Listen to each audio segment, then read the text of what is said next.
میں نا لڑکے کی وہ بہترین عمر جو کوئی ہنر اور فن سیکھنے کی عمر تھی وہ کہاں گزار دیتے ہیں؟ اسکولوں میں.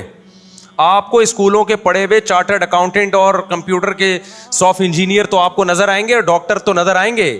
جو 99% طبقہ اسکولوں سے فارغ ہو کے برباد ہو رہا ہے, جو نہ ادھر کا نہ ادھر کا رہا, وہ نظر نہیں آئے گا آپ کو. میں مانتا ہوں جتنے بڑے لوگ بنے وہ بھی اسکولنگ سسٹم سے گزر کے بنے ہیں, لیکن برباد ہوئے تو وہ بھی تو اسی سسٹم سے ہوئے ہیں. ابے ہر ایک کے لیے پڑھائی ضروری نہیں ہے, کہنا یہ چاہتا ہوں میں. بچے کے اسکول کی فیس کے پیسے پڑھاؤ, نہیں ہے تو بولے انجوائے کرو بیٹا. کیا کرو؟ کاروبار سیکھ ہمارے ساتھ. کل 2 بندے آئے میرے پاس, 2 نوجوان لونڈے کراچی کے, شکل سے بھی کراچی کے پورے لونڈے کراچی کا جو لونڈا ہوگا نا, جو پورا ہوگا کراچی کا, وہ شکل سے فوراً پتہ چل جائے گا کہاں کا ہے. اس میں کہیں بھی پنجاب یا کے پی کے کا ذرا سی بھی اس کو ہوا نہیں لگی ہے. ایسے میں تو کراچی گئی ہوں نا, مجھے فوراً پتہ چل جاتا ہے یہ پیور کراچی کا لونڈا ہے. باریک سا ہوگا, منہ میں گٹکے کی ایک اسمیل آ رہی ہوگی. یہ کچھ علامتیں بتا رہا ہوں, ٹھیک ہے نا. باریک, باتیں ایسی ہوں گی او ہو جیسے اس سے بڑا بدماش دنیا میں پیدا نہیں ہوا. اور ہوگا کیا؟ باریک. کہاں سے آ رہے ہیں, کدھر کو جا رہے ہیں, یہ اسٹائل ہوگا بات کرنے کا. اردو کی ایسی کی تیسی کی ہوئی ہوگی اس نے. خیر ابھی میں زیادہ فضائل نہیں بتاتا, میں کراچی وقت کے ہمارے اپنے لوگ ناراض ہو جائیں گے, بولیں گے صاحب کیا کر رہے ہو آپ. جو خاص کراچی کے علاقے ہیں نا ان کی بات کر رہا ہوں. آپ تھوڑا اوپر کے علاقوں میں جاؤ تو پھر تھوڑا سا ڈیزائن چینج ہوتا ہے, لیکن جو خاص اسپیسیفک کراچی کے اصل علاقے ہیں, میں نام نہیں لوں گا. 2 لونڈے آئے نا, کرپٹو کرنسی کے بزنس, دماغ کیا چل رہا ہے. میں نے کہا تمہارے پاس ہے کیا؟ کہہ رہے یہ جائز ہے ناجائز. میں نے کہا جائز ناجائز تو بعد میں, تمہارے پاس کرپٹو کرنسی میں خریدنے کے لیے ہے کیا؟ انہوں نے جو رقم بتائی نا, میں نے کہا اس میں 4-6 گٹکے آ سکتے ہیں. میں کرپٹو کرنسی تو ایک جوئے کی طرح ہے, ادھر سے اٹھا کے کروڑپتی بنا دیا, ادھر سے جن کو گرایا ہے ان پٹخے ہوئے لوگوں کو بھی تو دیکھو, جن کو روڈ پہ لے آئی ہے. کہہ رہے پھر ہم کیا کریں. مجھے پتا تھا یہ کراچی میں پڑھائی کے علاوہ سب کچھ کر سکتے ہیں. یہ پڑھائی, کیونکہ بہت ہائی لیول کے اسکولوں میں جانے کے لیے ان کے پاس فیسیں نہیں ہیں. گورنمنٹ کے اسکولوں میں ہم مشورہ دیں گے تو ہمیں پتا ہے حشر کیا ہو جائے گا. ابھی صرف گٹکے پہ ہیں, وہاں کس پہ آ جائیں گے؟ سٹے پہ آ جائیں گے. اب ان کے پاس پڑھائی کا آپشن بولو نہیں ہے. گورنمنٹ اسکولوں میں پڑھیں گے نا, وہ نہیں پڑھیں گے. پرائیویٹ اسکولوں میں جو اچھے اسکول ہیں ان کی فیسیں اتنی ہیں کہ وہ یا تو کھانا کھا لو یا اسکول میں پڑھا لو. اور پڑھائی وہاں بھی نہیں ہے, یہ ذہن میں رکھیں. جو بہت اچھے لیول کے اسکول ہیں نا, ان میں بس اچھا سا ماحول مل جاتا ہے, وہاں بچہ بیٹھا ہوگا ذرا نہا کے آیا ہوا ہوگا. وہ گورنمنٹ کے اسکولوں میں نہا کے بھی نہیں آیا ہوا ہوگا تو آپ کا بچہ بھی تھوڑے دنوں میں بغیر نہائے جائے گا, پھر وہ یہ خطرہ ہوتا ہے. باقی پھر جو پرائیویٹ اسکولوں کا رزلٹ اتنا اچھا آتا ہے, وہ لیتے ہی سلیکٹڈ بچوں کو ہیں, جو پہلے سے اچھے ہوتے ہیں, اچھے خاندانوں کے ہوتے ہیں, وہ سارے پڑھے لکھے ہوتے ہیں اور ان کے گھر میں پڑھائی کا بہت اچھا انتظام ہوتا ہے, تو وہ پڑھتے اپنی ہی قابلیت پر ہیں. سمجھتا ہے کہ نہیں سمجھتا؟ میرے 2 بیٹے ابھی ماشاءاللہ, ایک نے حفظ کر لیا, دوسرا بھی نہیں ہو رہا اس سے. تو میں نے کہا نہیں ہو رہا, چھوڑ دے بس. تو وہ ہم نے 8ویں کا امتحان دلوایا, 7ویں کا وہ پاس کر لیا انہوں نے. حالانکہ اسکول میں تو ہم نے پڑھایا نہیں ہے. وجہ کیا ہے کہ ان کے کزن نے پڑھایا ان کو, میرے بھانجے نے, تو وہ تو حفظ کے ساتھ انہوں نے کیا کر لیا. اور او لیول کا 7ویں کا پورے پراپر نمبر نہیں ہے, لیکن وہ کور ہو جائیں گے انشاءاللہ. حالانکہ حفظ بھی کروا لیا, ٹھیک ہے نا. 1 سال کے اندر یہ تیاری ہوئی ہے کہ او لیول کا سلیبس انہوں نے 6-7 سال کا سلیبس چند مہینے میں مکمل کر لیا. یہ ہوم اسکولنگ, اور گھر میں پڑھتے 1 سے 2 گھنٹہ ہیں. سمجھ میں آ رہی ہے بات؟ گھر میں 1 سے 2 گھنٹہ ٹیوٹر آ کے پڑھاتا ہے. وہ ٹیوٹر بھی میرا بھانجا ہی ہے. 1 سے 2 گھنٹہ پڑھاتا ہے وہ, اور اتنی برکت اس کی, اور اس میں بھی ٹلے بہت مارتا ہے. آج فلانے کی شادی ہے تو آج ڈمکانے کی شادی ہے, تو آج فلانے کے یہاں جانا ہے, تو آج کبوتر, وہ اس کو شوق ہے مرغیاں, میری طرح مرغیاں پالنے کا. آج ان کی مرغی نے انڈا دے دیا ہے, آج مرغیوں کو انڈے پہ بٹھانا. اس کے پھر میں نے تو غصے میں ڈانٹ لگائی, میں نے کہا انسان کا بچہ بن جا تو پھر آتا ہے پھر پڑھانے. اس طرح سے پڑھنے میں اتنی برکت ہوئی ہے. تو اسکولوں میں کہاں پڑھائی ہے؟ 50 بچوں کو کون سنبھالے گا وہاں؟ اسکول تو بھائی نوٹ چھاپنے کی. پھر بھی میں ایسا نہ ہو کہ آپ ٹیوٹر گھر میں لگا دیں, پتہ نہیں کیا کرے وہ, ایمانداری سے پڑھائیں نہ پڑھائیں. تو نارمل تو یہی ہے کہ اچھے اسکولوں میں بھیج دیا کریں, ورنہ نہ ادھر کا رہے گا نہ ادھر کا رہے گا. تو اب 8ویں میں سوچ رہا ہوں کہ بھیج دوں. اب بھی میں نہیں بھیجنا چاہتا تھا بچوں کو اسکول, کیونکہ مجھے پتا ہے کہ اسکول میں ٹائم ویسٹ ہوگا, یہاں زیادہ اچھا پڑھ لیں گے. لیکن بھیج کیوں رہا ہوں؟ اس لیے بھیج رہا ہوں کہ 2 گھنٹے ان کا استاذ آ کے ان کو گھر میں پڑھاتا ہے, اس کے بعد 22 گھنٹے فارغ ہوتے ہیں.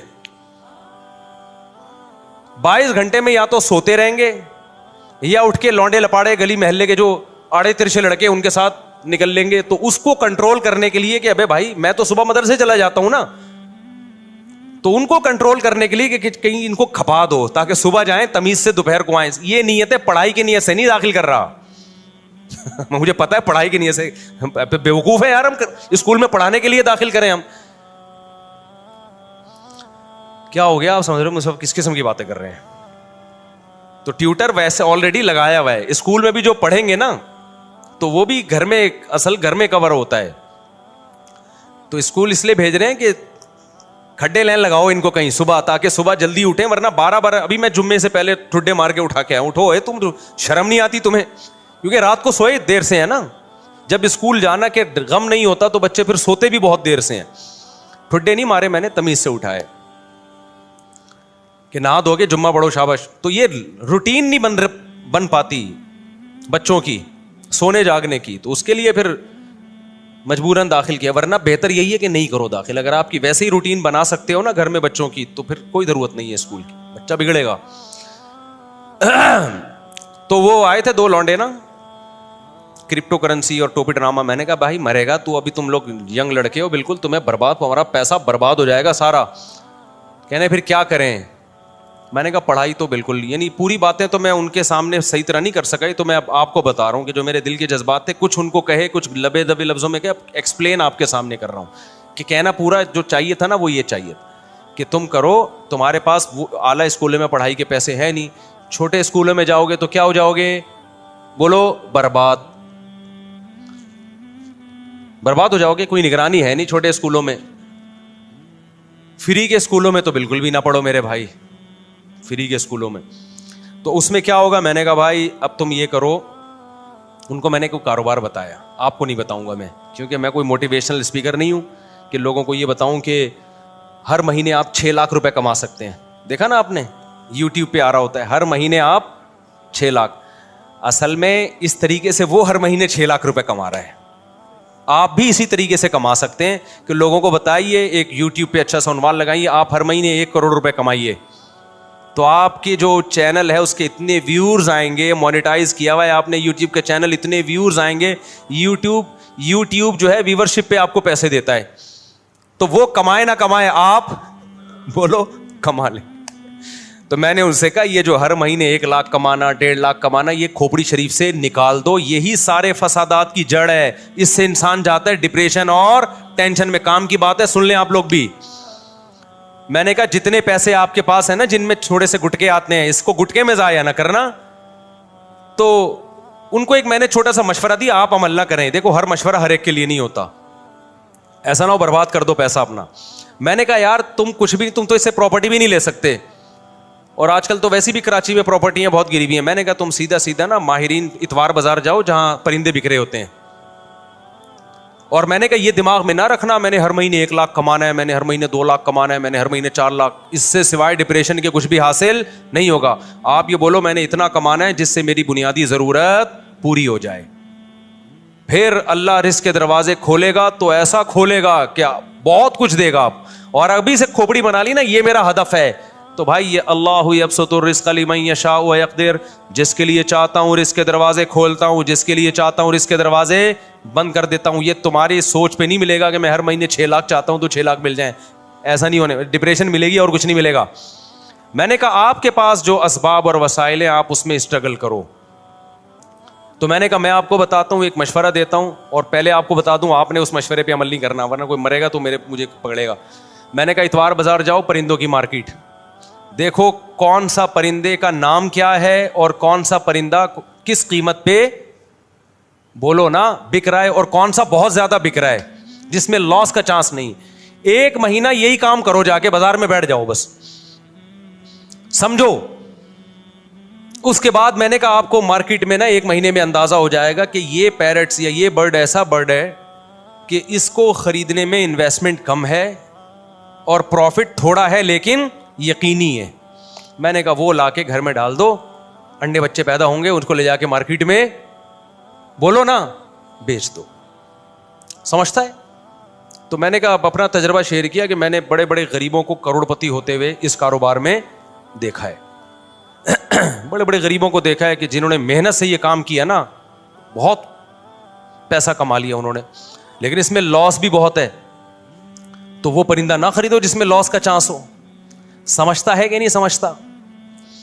یہ جو پرندے آتے ہیں نا, یہ کیا نام ہے, چکس جو آتی ہیں, بلیک چک اور وائٹ چک آیا کرتی تھی ایک, یاد ہوگا اس کی قیمتیں آسمانوں پہ پہنچی ہوئی تھی. میں نے نہیں خریدی تھی اس دور میں بھی, میں نے اپنے گھر میں پرندے لے کے ڈالے ہوئے تھے برڈز, بزنس کی نیت سے.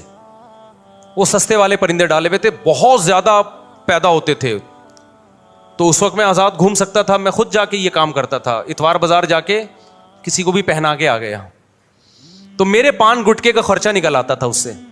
میں وہ پان کھاتا نہیں نا, گٹکا کھاتا ہوں. پان گٹکے کا مطلب میرے جتنے دائیں بائیں, اس وقت میری 3 تھیں معذرت کے ساتھ, تو میرے پان گٹکے کا خرچہ اس سے بولو نا نکل آتا تھا.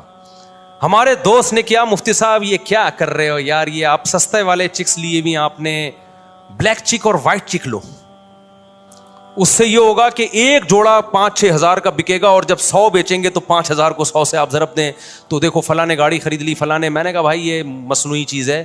تو انہوں نے کیا کیا, کئی لاکھ روپے کا سیٹ اپ ڈالا, بلیک چک اور وائٹ چک کے انڈے بچے دے دنا دن ایک دم گئے, اتنا پیسہ آنا شروع ہوا. اس کے بعد بلیک چک اور وائٹ چک کی قیمتیں دھڑام سے جب نیچے آئی ہیں تو وہ بھی دھڑام سے کنویں میں چلے گئے, نیچے بھی نہیں. سمجھ میں آ رہا ہے کہ نہیں آ رہا ہے؟ بات نہیں آ رہی میرا خیال ہے.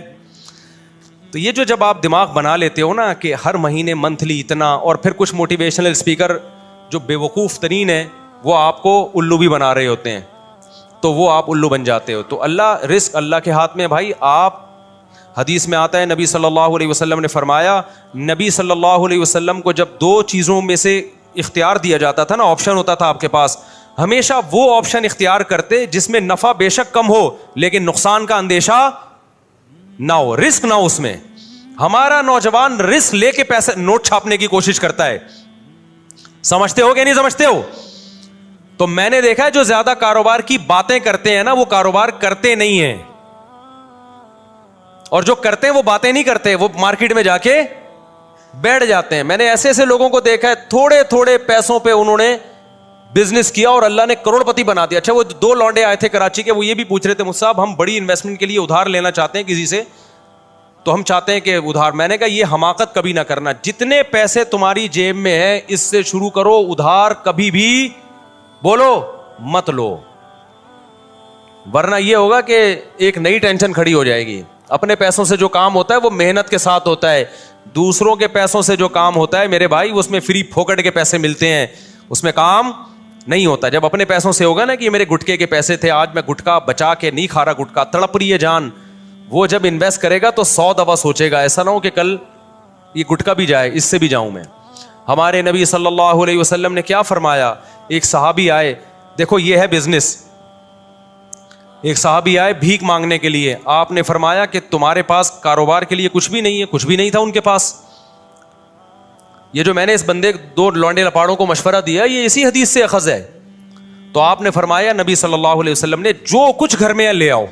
آپ نے یہ تھوڑی فرمایا کہ ایسا کرو, بزنس کے لیے انویسٹمنٹ چاہیے, انویسٹمنٹ کے لیے پیسہ چاہیے, پیسے کے لیے وسیم بھائی چاہیے جو تمہیں ادھار دے دیں. یار کیا ہو گیا بھائی, اتنی اہم بات کر رہا ہوں آپ سے, یہ باتیں آپ کو بہت سے لوگ اور بھی بتا دیں گے. اکثر لوگ کہہ رہے ہیں یہ باتیں آپ کو میرے علاوہ کوئی نہیں بتائے گا, لیکن میں دیکھا ہے کہ جو یہ باتیں کر رہا ہوتا ہے نا وہ پھر بہت بڑی پھینک رہا ہوتا ہے. تو یہ باتیں آپ کو اور بھی لوگ بتا دیں گے جو میں بتا رہا ہوں. بعض ڈاکٹر کہہ رہے ہوتے ہیں نا یہ بات آپ کو کوئی نہیں بتائے گا میرے علاوہ, بعض مذہبی اسکالر کہہ رہے ہوتے ہیں میرے علاوہ یہ کوئی نہیں بتائے گا. میں کہتا ہوں میرے علاوہ اور بھی بہت سے لوگ آپ کو انشاءاللہ بتا دیں گے. تو ہمارے نبی کے پاس ایک صحابی آئے بھیک مانگنے کے لیے, آپ نے فرمایا گھر میں کچھ ہے تو لے آؤ. ان کا تو دماغ بھی نہیں ہوگا اس طرف. وہ ایک برتن تھا, پلیٹ کو جس ٹائپ کی چیز اٹھا کے لے آئے. اس سے بزنس کا آغاز ہو رہا ہے. اس سے کیا ہو رہا ہے؟ بولو, بزنس. آپ نے یہ تو نہیں فرمایا کہ عثمان سے قرضہ لے لو, بڑے مالدار ہیں وہ. آپ نے یہ تو نہیں فرمایا کہ مغیرہ ابن شعبہ بڑے مالدار ہیں, ان سے قرضہ لے لو. نا نا نا نا, جو کاروبار شروع ہی قرضوں سے ہو رہا ہے اس میں کیا کرو گے آپ؟ آپ نے فرمایا کہ جو ہے گھر میں لے آؤ. وہ ایک برتن لے آئے. آپ نے صحابہ سے فرمایا کون اس کو خریدے گا؟ ایک صحابی نے کہا میں, 1 درہم میں. آپ نے فرمایا 1 درہم سے زیادہ میں کون لے گا؟ 1 درہم سے زیادہ میں. بتاؤ کیسا بزنس سکھا رہے ہیں بھائی, ہے بھائی؟ پیسے بھی نہیں ہے, درہم بھی نہیں ہے, صرف پلیٹ ہے. یہاں سے بزنس کا آغاز. اور ظاہر ہے اس برتن کی مارکیٹ ویلیو تھوڑی ملے گی, خریدا مہنگا ہوگا. اب بیچ کیسے رہے ہیں؟ سستا. آپ نے فرمایا کون 1 درہم سے زیادہ؟ ایک صحابی نے کہا میں 2 درہم میں خریدوں گا. کچھ بولی لگوائی, نیلام کیا, تو وہ بیچ کے ان کو 2 درہم پکڑائے اور فرمایا جاؤ کلہاڑی اور لکڑی لے کر آؤ. وہ صحابی گئے, دستہ خریدا کلہاڑی کا اور ایک لکڑی. آپ صلی اللہ علیہ وسلم نے اپنے دستے مبارک سے اس لکڑی کو کہاں لگایا؟ کلہاڑی میں. اور فرمایا جاؤ لکڑیاں کاٹو جنگل میں اور بیچو مدینہ میں آ کے. وہ گئے, لکڑیاں کاٹی اور مدینہ میں بیچے, تجارت کی اور 4 درہم کے مالک بن گئے.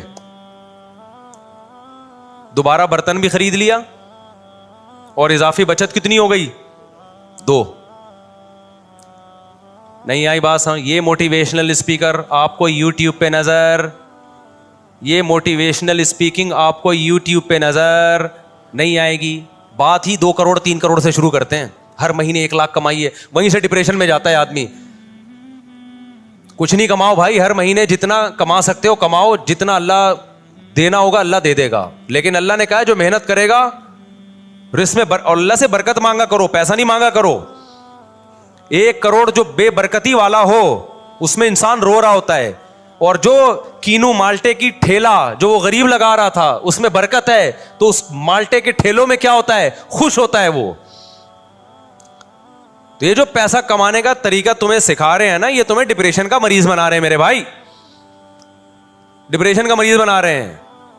ان کے پاس جیسے وہ نجومی بیچ رہا ہوتا ہے نا, منجن نجومیوں کو دیکھا ہے نا بیٹھے ہوتے ہیں, وہ تمہیں الو کیوں بنا رہا ہے؟ اس کے پاس خود بیچارے کے پاس پیسہ نہیں ہے, وہ خود پیسہ نہیں کما سکتا, وہ تمہیں الو بنا کے. روحانی عامل دیکھ لو یار, جب نجومی کے بجائے روحانی عاملوں کی ہمارے پاس مثال ہے تو ہم کسی اور کی مثال. روحانی عامل تمہارے مسائل کیسے حل کرے گا؟ وہ تو خود دکان کھول کے اس لیے بیٹھا ہے کہ غربت کا ستایا ہوا, اس کے اپنے مسائل حل نہیں ہو رہے. اس نے کہا چلو روحانی ٹوپی ڈرامے شروع کرو اور نوٹ چھاپو. تو آپ کے پاس اگر پیسہ نہیں آ رہا, روحانی عامل سے تعویذ مت لو. آپ خود روحانی عامل بن کے لوگوں کو تعویذ دینا شروع کر دو, پیسہ بھاگے گا آپ کی طرف. سمجھتے ہو؟ تو وہ خود یہ طریقہ اختیار کر رہا ہے. اسی طرح جب کوئی یوٹیوب پہ دیکھو 1 کروڑ روپے کمائیے ہر مہینے, یہ کریں, تو بجائے اس کو کچھ اس میں صحیح بھی ہوتے ہیں, وہ لیبل اس لیے ایسا لگاتے ہیں لوگ اٹریکٹ ہوں, باقی اندر تمیز کی بات ہی ہوتی ہے اس میں. میں ساروں کو غلط نہیں کہہ رہا, کچھ صحیح بھی ہوتے ہیں جو واقعی ایک میچور طریقے سے آپ کو سمجھا رہے ہوتے ہیں. تو آپ اب ہم بات جلدی سے ٹاپک کو وہاں جہاں سے لے کے چلے. شیطان پہ رپورٹ پیش کرنی تھی, تو میں یس کر رہا تھا میرے بھائی. دیکھو شیطان اتنی, یہ پیسہ کمانے کا طریقہ سمجھ میں آ گیا کراچی کے لونڈے لپاڑوں کو. تو یہ تو میں نے پیرٹس کی ایک مثال دی ہے, اور 20 چیزیں بھی ہو سکتی ہیں. کل ایک بیچاری خاتون آئی اپنے بچے کو لے کر, بہت غریب خاتون. تو انہوں نے بتایا کہ ان کا بیٹا کماتا کیسے ہے, گھر میں گلاب جامن بناتا ہے, اور پتہ نہیں کتنے سارے گلاب جامن بناتا ہے, صبح لے جا کے شام تک بیچ دیتا ہے سارے. اس سے گھر چل رہا ہے پورا. کرنے والے بہت کچھ کرتے ہیں. ہاں ہوتا ہی ہے کہ پھر جو کاروباری لوگ ہیں وہ اپنے کاروبار کو بڑھانے کی فکر نہیں کرتے, اس سے پھر وہ وہیں کے وہی رہتے ہیں. اب گلاب جامن والا اگر گلاب جامن ہی بیچتا رہے اور کچھ بچت نہ کرے تو پھر تھوڑی کاروبار بڑھے گا بھائی.